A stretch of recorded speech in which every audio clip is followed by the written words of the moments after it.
Boa noite, a paz, igreja, a paz a todos os presentes, os da live, amém.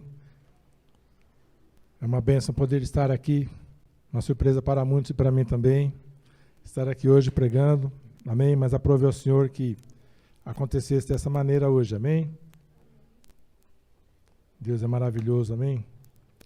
Nós cremos que Deus tem um propósito para tudo em nossas vidas, em tudo, para tudo e em tudo. Nós cremos que Deus abre portas, fecha as portas. Ele é o dono de tudo. Ele faz tudo. Tudo se faz por Ele. E nada do que tem, se não fosse por Ele, existiria. Amém? Hoje nós vamos falar alguma coisa a respeito de um pouquinho, né? Não é muita coisa. A respeito de o que você faz quando você precisa, você está com algum problema, você está numa situação difícil, complicada, e às vezes você se encontra em situações que às vezes nós achamos que estamos presos. Ah, eu estou preso, estou perdido, não sei o que fazer. E a nossa saída é Deus, não tem outra saída, não há outra saída, não tem outro jeito. Eu, no meu passado lá, muitos anos atrás, já procurei outros caminhos, outras coisas e quebrei a cara verdadeiramente. E não deu muito certo e não dará nunca se não for por Deus, amém? Eu queria convidá-los a abrirem Atos 12, do capítulo 6 ao 10.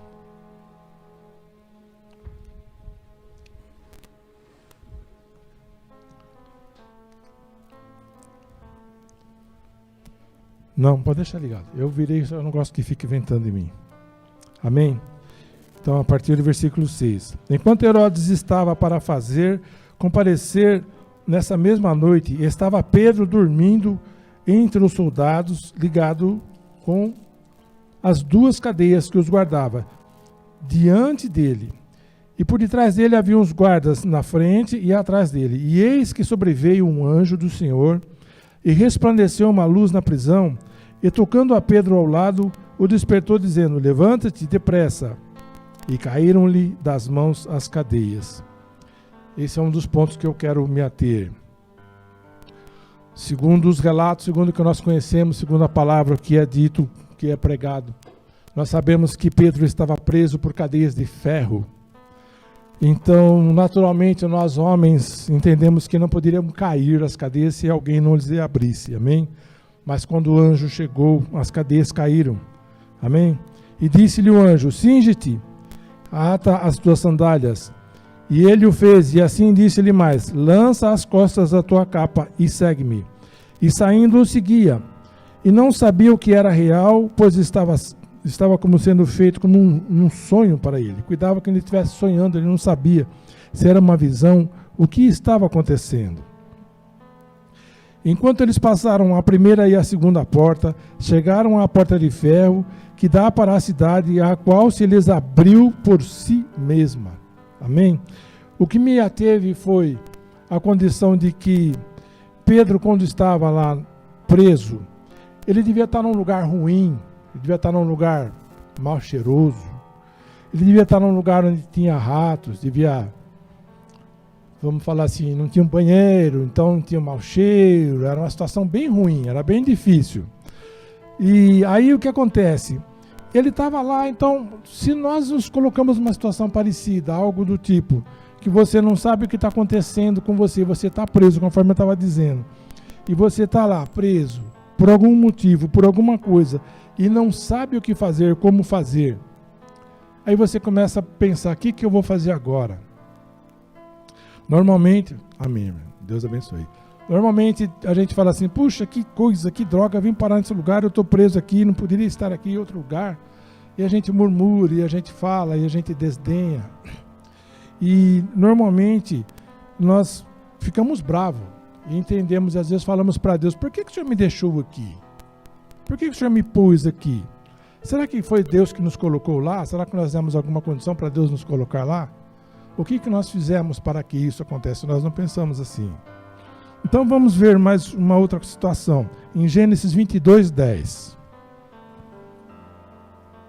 Nós vamos falar a respeito de Isaac. Amém? Quando Abraão recebeu a palavra de Deus para que ele sacrificasse o filho dele, então vamos lá. Então o Gênesis é de 22, do 1 ao 10. Amém?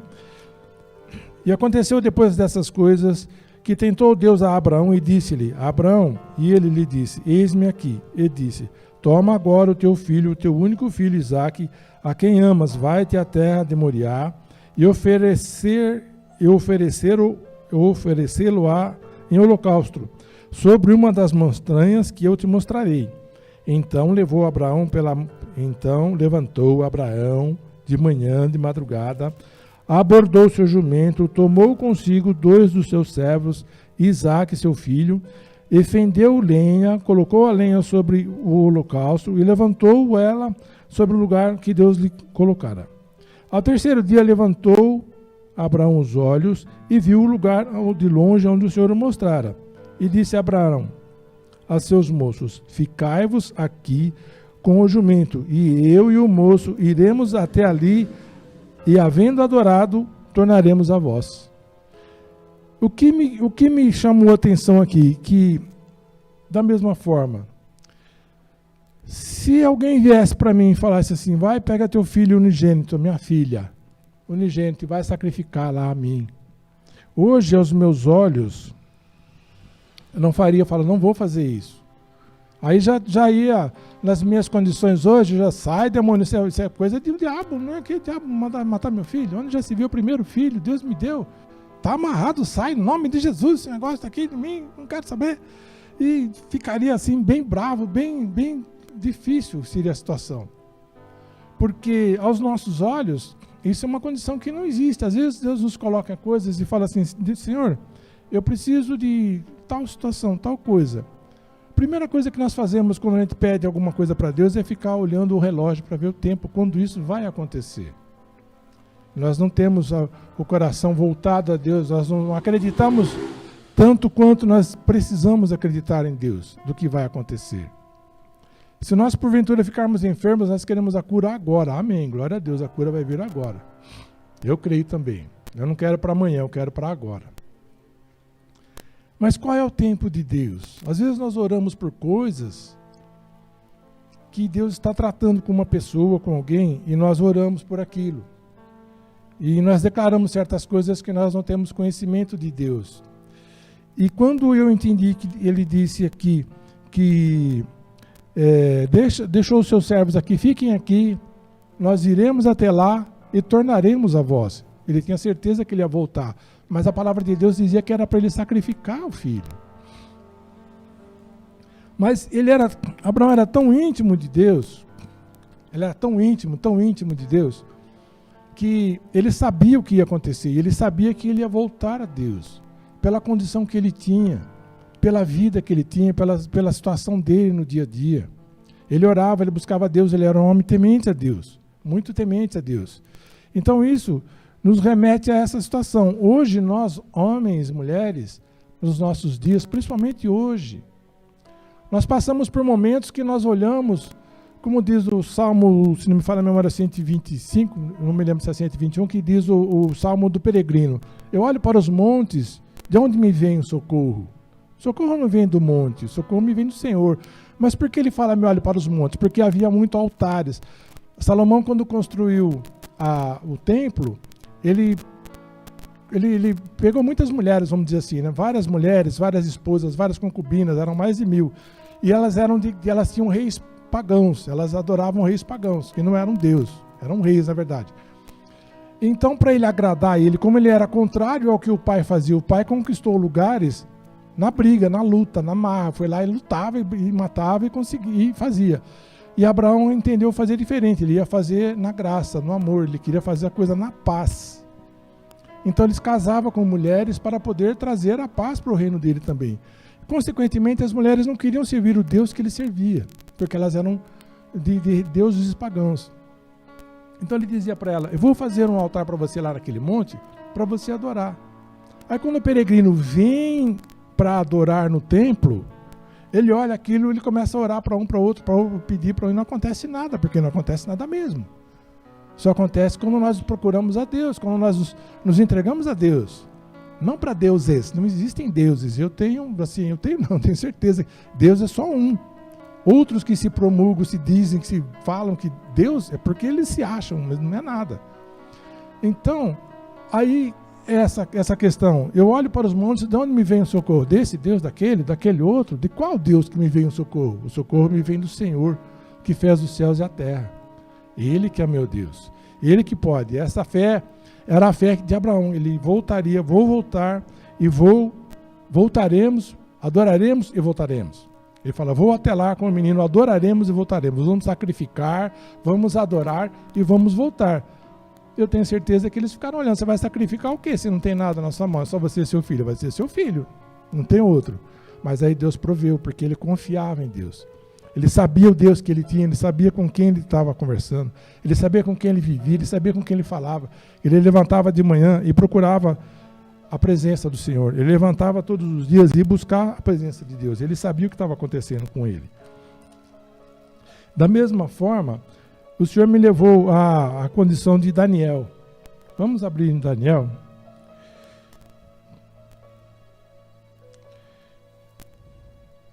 Daniel. Vamos abrir em Daniel. Versículo 2. Não, versículo não, capítulo 2. Versículo 20. A partir do 20. Nós conhecemos a história de Daniel, e Daniel e seus amigos foram levados como escravos à Babilônia. E chegando lá, eles eram homens tementes a Deus, eles eram servos de Deus, eles eram, na verdade, 4 homens, né, que eram 4, e eles eram muito tementes a Deus, eles oravam a Deus todos os dias. A palavra diz que Daniel orava, ele saía na janela dele e orava, olhando para Israel, e orava todos os dias. E os outros magos, como diz a palavra na história de Daniel, que eram vários magos, eles eram colocados lá como se fossem magos, adivinhadores, que eles não faziam isso, eles não gostavam, porque suponho, não diz aqui, mas suponho que tudo que Daniel falava, os amigos dele falavam para o rei, ela acontecia, porque eles tinham a revelação de Deus. Tanto é que na história, quando diz a história de Daniel, que o rei teve um sonho e ele pede a interpretação do sonho. E os magos não conseguem interpretar o sonho. Ele não queria dizer qual era o sonho. Se você vai e vem aqui e vai me falar o que está acontecendo. Aí, como ninguém conseguia fazer nada, Deus mandou matar os magos. Todos eles, sem exceção de ninguém, não escolheu esse aqui é mais bonitinho, não vai. Daniel é mais certinho, não vai. Os outros 3 também não. Todos eles, não tem exceção. Quando Daniel sabe da situação, ele vai até o líder e fala para ele assim, olha, eu preciso que você me dê um tempo. Eu quero que você me dê um tempo. E quando você me dá esse tempo, eu vou orar, meu Deus, eu vou buscar o meu Deus, e depois eu te dou uma resposta do que está acontecendo. Então, quando Daniel vai buscar a Deus, o Senhor revela a ele o sonho. E aí, eu me atentei aqui no versículo 20, que diz, falou Daniel e disse, seja bendito o homem de Deus para todo sempre. O homem de Deus que ele fala seria eles, os amigos dele. Ele fala que Deus muda os tempos, muda os horários, ele remove as montanhas. Ele faz diferença na vida das pessoas. E aí ele começa a falar com Deus, e Deus revela a ele o sonho do rei. E ele vai lá e fala, rei, tão certo como vive o meu Deus. E depois Daniel conversa com ele, fala e explica, e o rei muda a situação. Então, quando nós procuramos, como eu estava dizendo no começo, que nós buscamos, que nós não entendemos o que está acontecendo com a gente, que muda a situação, você não sabe o que está acontecendo, você está, como diz o linguajar hoje, está enrolado, está complicada a situação, eu não sei o que eu faço. E nós não paramos para olhar, nós não paramos para imaginar, para ver o que Deus tem para nós. Como vai ser a nossa situação, o que passa, o que acontece. Você simplesmente desespera. Nós temos hoje, eu entendo, a oportunidade, por essa condição que está aí na Covid, algumas coisas têm acontecido, que Deus tem preparado a igreja, tem preparado e separado o povo dele para que nós possamos orar mais, para que nós possamos buscar mais, para que nós possamos nos unir mais, principalmente unir mais. Nós nunca vimos tantas lives de oração e tantas pessoas orando juntas, ao mesmo tempo, na mesma live, como é agora. E nós não temos assim, as igrejas dentro fisicamente estão vazias, mas as lives estão cheias. Você vê live, se você olhar, no máximo a cada 3 horas tem alguém orando. 3, 4 horas, talvez até menos. Eu tenho visto muitos. Então eu entendo que Deus tem nos levado a orar, Deus tem nos levado a buscar.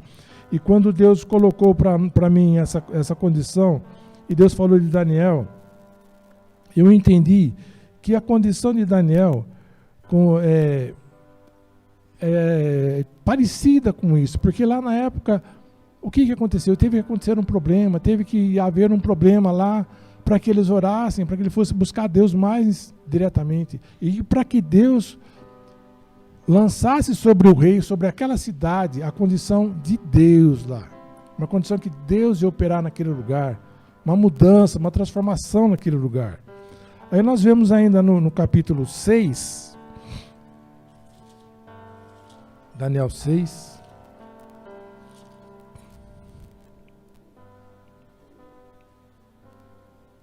Quando Daniel é lançado...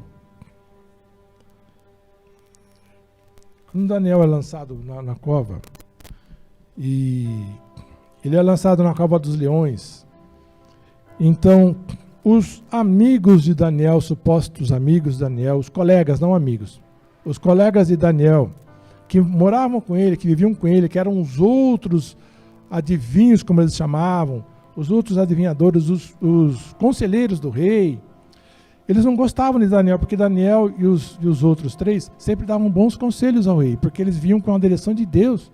Eles não falavam deles próprios, os outros eram adivinhadores. Mas Daniel e Sadraque, Mesaque e Abednego, como era o nome que eles tinham naquela época, eles não falavam, eles falavam que vinham de Deus, então eles não erravam no que eles diziam. E quando Daniel é jogado na cova dos leões, ele, da mesma forma que eu estava dizendo, ele não murmurou. Puxa, aí, você vai me jogar na cova dos leões, você vai me... Era um decreto, porque os colegas fizeram um conluio para que ele fizesse algo de errado. Ele não estava fazendo nada de errado, mas eles entendiam que estava errado. Está errado, você não está se dobrando a Baal, você não está se dobrando ao rei. Você tem que se dobrar ao rei, é lei. Eles fizeram, não quero entrar no mérito, mas meio parecido com os nossos tempos hoje aqui, né? As leis que favorecem alguns e outros não. E Daniel falou, não vou fazer, eu vou fazer o que meu Deus me mandar. Como nós dizemos vulgarmente, seja o que Deus quiser. Se Deus quer que eu vá morrer, eu vou morrer. Seja o que Deus quiser, se Deus quer que eu viva, eu vou viver. Mas eu não vou me dobrar, eu vou ficar. E se fosse hoje nos nossos tempos, é igual a história que nós colocamos hoje, muitas coisas, as pessoas falam assim, você vai tomar vacina? Por exemplo, um exemplo. Eu ouvi de pessoas dizendo, eu não vou tomar isso aí. Eu não vou tomar isso aí. Eu não sei o que está acontecendo, eu não vou tomar. Então, já parte do princípio que você está em desobediência, porque se a autoridade diz para você tomar a vacina, e nós elegemos a autoridade que está lá, seja ele um prefeito, seja ele um governador, seja ele o presidente, se a gente não faz o que ele fala, nós estamos errados. Se a população mundial toma a vacina, pode ser que tenha algum erro? Pode ser. É provável. Pode ser, como muitos remédios por aí, tem efeito colateral. Pode ser. Mas nós temos que seguir o que Deus manda no nosso coração. Vamos orar. Da mesma forma que nós oramos quando nós vamos nos alimentar, Senhor, abençoa meu alimento. Não sei de onde ele vem. Abençoa meu alimento. Eu vou me alimentar com ele, eu vou me sentir bem, eu vou ficar bem, ele vai fortalecer meu físico. Da mesma forma, Senhor, abençoa esse remédio, abençoa essa vacina. Ela vai me fazer bem, vai me livrar. Da mesma forma era assim. Então Daniel foi jogado lá na cova e aí quando ele vai lá, o próprio rei fala para Daniel, Daniel, o teu Deus, a quem tu continuamente serve, ele te livrará. O próprio Deus, o próprio rei já estava acreditando em Deus, já estava vendo que só Deus podia fazer. Ele sabia que tudo que Daniel fazia vinha da parte de Deus, não vinha da parte dele. Não era vontade própria dele, somente dele. Era a vontade dele também, mas não era só uma vontade dele. E aí o que acontece? Ele chega lá e vai, e quando ele volta, o rei tem que fazer um decreto. Ele é obrigado a fazer um decreto, declarando e dando condições para que Daniel viva bem naquele lugar, mas reconhecendo o senhorio de Deus, o Deus Altíssimo, o Senhor Todo-Poderoso. Porque Daniel e os seus amigos eles eram íntimos de Deus. Eles eram íntimos de Deus, eles viviam com Deus, eles viviam orando, eles viviam sempre na comunhão, eles estavam sempre juntos. Então era uma coisa que não tinha como você falar, não vai dar certo. Como não vai dar certo? Vai dar certo porque se você anda com Deus, se você está com Deus, você tem Deus, não tem problema. Por mais que você ache que o teu problema, o meu problema, seja de quem for, está no teu pé aqui agora, e você não vê uma solução, nós temos que ter a certeza que Deus é conosco, e aguardar. Uma coisa que o homem não tem, muito que a gente fala assim, não ore para ter paciência. Porque para você ter paciência, primeiro você tem que passar pela tribulação. Como é que você vai conhecer a paciência se você não tiver tribulação? Então você está atribulado? Está certo, você orou por ter paciência, então você está tendo paciência para passar pela tribulação. Amém? Mas o homem, e a mulher, e o ser humano, não tem essa paciência, essa espera. Você quer que faça já, que aconteça agora. E Deus tem um momento para nós. Deus tem um tempo para tudo. Deus tem tempo para tudo. E nós temos a ansiedade de querer aquilo imediatamente, e nem sempre aquilo. Há um tratar de Deus. Sempre há um tratar de Deus. Daniel não podia ter resolvido isso aqui lá atrás, lá no passado? Podia. Deus não podia ter resolvido para ele lá atrás, quando, puxa, rei, você me deu um sonho e nem falou o que era, eu te dei o sonho e falei o que está acontecendo, tudo direitinho. Deus mostrou para o senhor entende. É tão verdade que agora mesmo você está me falando aqui, ó, esse Deus a quem você serve, ele te livrará com toda certeza. Como da mesma forma, quando eles foram lançados na cova, na fornalha de fogo, os três, eles foram lançados na fornalha e eles oravam e tinha mais um no meio, mas eles voltaram, não estavam nem chamuscados, não tinha nada. Não tinha nem cheiro de fumaça, não acontecia nada. Porque eles sabiam quem era o Deus. Se eu tiver que ir para a fornalha, eu vou. Se eu tiver que ir para outro lugar, eu vou. Se eu passar pelo vale da sombra da morte, mal alguma sucederá, porque eu estou com Ele. Se nós estivermos com Ele, não vai acontecer nada. Tivemos agora, infelizmente, a partida do pastor Vlad, nós entendemos que ele está com Deus, e é difícil para nós hoje. Hoje eu saí de casa pensando nele. Como disse o apóstolo hoje de manhã, a gente que se conhece desde o começo aqui. Quando ele chegou aqui, a gente estava aqui, tem muitas pessoas que estavam com ele aqui desde o começo. Ele vai fazer falta. Ele vai fazer falta, sem dúvida nenhuma. Mas aprove a Deus. Então nós temos que entender que é um tempo de Deus, não é a nossa vontade. Eu sempre orei assim, Senhor, a minha vontade, o meu querer, o meu desejo, eu quero ver o Vladimir lá. Eu quero ver o Vladimir lá, mas não é a minha vontade que tem que ser feita, que cumpra-se a sua vontade. Mas eu sempre orei dessa forma, o meu desejo, eu quero vê-lo aqui comigo. Mas se for um ato do diabo, se for uma coisa que o diabo está fazendo, está amarrado no nome de Jesus, eu repreendo, levantei mesmo, a minha esposa também, e levantamos o clamor, estivemos todos os clamores nas lives do clamor, mas aprove a Deus que fosse dessa forma. Então, glória a Deus, eu peço a Deus que me perdoe por não ter entendido a condição do tempo, mas aprove a Deus que fosse assim, amém? E então, a condição que nós temos hoje diante de Deus, o que acontece? Voltando lá na condição de Pedro. Quando Pedro estava preso, para nós encerrarmos, quando Pedro estava preso, que o anjo tocou nele, ele não questionou quem era. Quem é você? Estou dormindo, tá dormindo, tranquilo, gostoso, de boa lá, como a gente costuma dizer.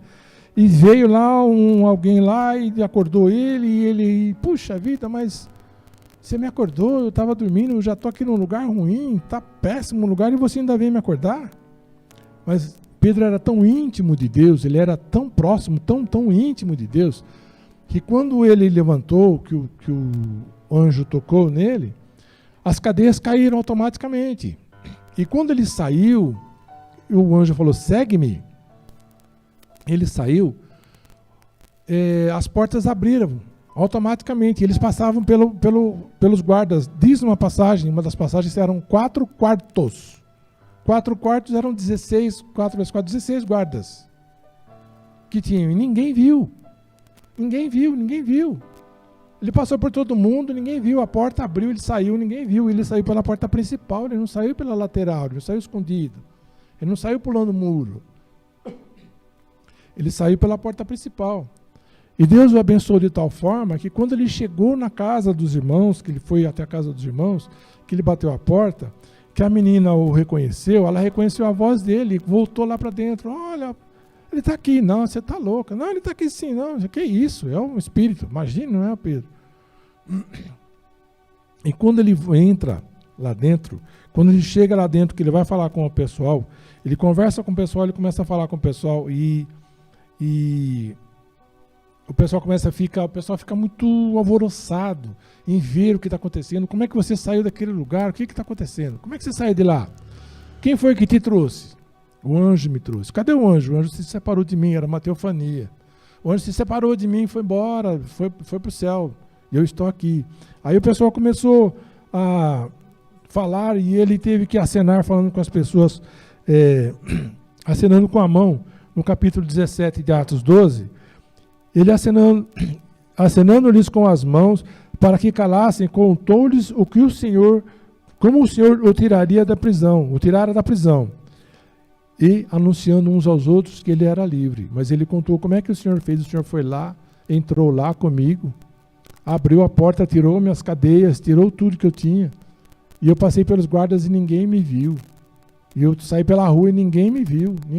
Eu estou aqui livre, são e salvo. E vamos continuar pregando o Evangelho.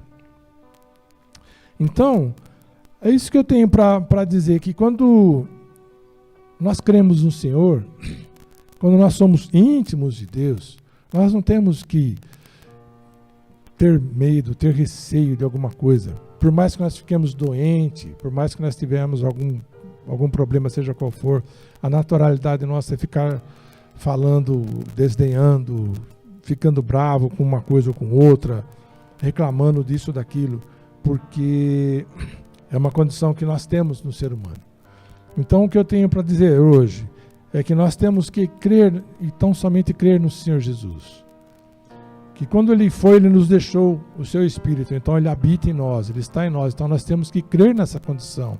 Nós temos que crer nessa situação, que isso vai acontecer, que Deus vai fazer, que as coisas vão mudar. E não ficar com, não deu certo, eu vou lá fazer na frente. Eu tive uma infelicidade de ver lá no meu passado uma pessoa que precisou de uma oração, e na nossa igreja tinha um pastor visitante, e o pastor orou pela pessoa e ele foi curado. E ele não teve muita fé no que estava acontecendo, e logo ele voltou lá para o pastor: pastor, eu preciso de oração de novo. Não, mas eu já orei por você. Aconteceu aqui várias vezes também. Agora eu estou me recordando de algumas coisas. Aconteceram várias coisas. Aconteceram de pessoas que têm o benefício da invalidez, que recebe dinheiro do INSS, alguma coisa do tipo, que quando vem na igreja a gente fala: vamos orar para Deus te curar. Eu tenho testemunho de uma pessoa que falou: não ora não, senão eu vou perder o benefício. Misericórdia. Sai de mim, cara, isso. Pessoas que falam: puxa vida, eu estou afastado aqui e tal, eles querem me colocar de volta no trabalho. Isso tem muito. Eles querem me devolver ao meu serviço. Eu não vou voltar ao serviço, eu vou perder o benefício.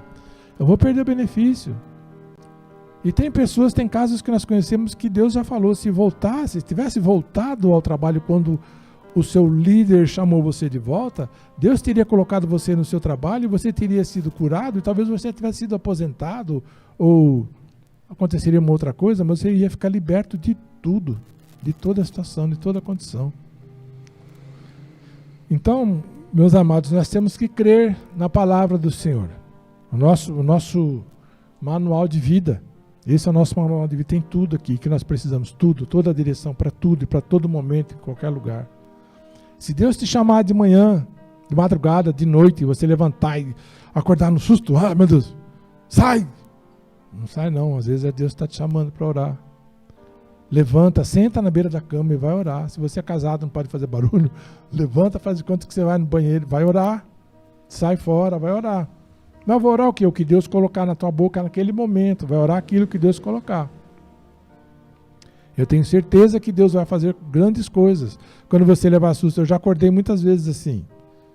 Eu sou um cara que eu falo assim, as pessoas falam, o que você se lembra antes de ir dormir? Eu falo assim, a hora que eu estava indo para o travesseiro. É o último percurso que eu me lembro. Eu sempre dormi muito bem, graças a Deus. Eu sempre dormi muito bem, mas eu tive um tempo que eu acordava 3 horas da manhã, 2, 3, 4 da manhã. Isso para mim é difícil, não é muito fácil eu acordar assim. Mas era Deus me chamando. Senhor, quando eu entendi, Senhor, eis-me aqui. Aí eu ia orar e orava coisas que eu nem sabia porque estava orando. Muitas vezes eu não sabia por que eu estava orando. Fiquei sabendo depois, algumas pessoas que estavam precisando de oração, alguma coisa do tipo, a minha própria esposa, os meus filhos. Enfim, se Deus te chamar para levantar de manhã, levanta e ora. Amém? É isso então, amém? Então, amém. Que Deus possa nos acordar de noite, que Deus possa nos levantar de noite, que nós possamos acordar, abrir a nossa boca, declarar o nosso amor a Deus. Eu, quando eu levanto, a primeira coisa que eu digo, bom dia, Espírito Santo. Segunda coisa, que a primeira, eu vejo que eu estou vivo. Né? A primeira coisa eu vi, bom, eu estou vivo. Bom dia, Espírito Santo, é a segunda coisa. E aí a gente parte para o dia. E agradeço a Deus pelo ter acordado naquele dia. Amém? Glória a Deus. Senhor, nós te louvamos e bendizemos ao Senhor por esta palavra, por esse momento. Nós te damos graças, ó Pai, porque o Senhor é conosco em todo o tempo, Pai. Em nome de Jesus, nós te louvamos e bendizemos o teu nome. Sê conosco nesse tempo e nesses dias, Pai. Em nome de Jesus Cristo. Amém? Vamos participar da ceia?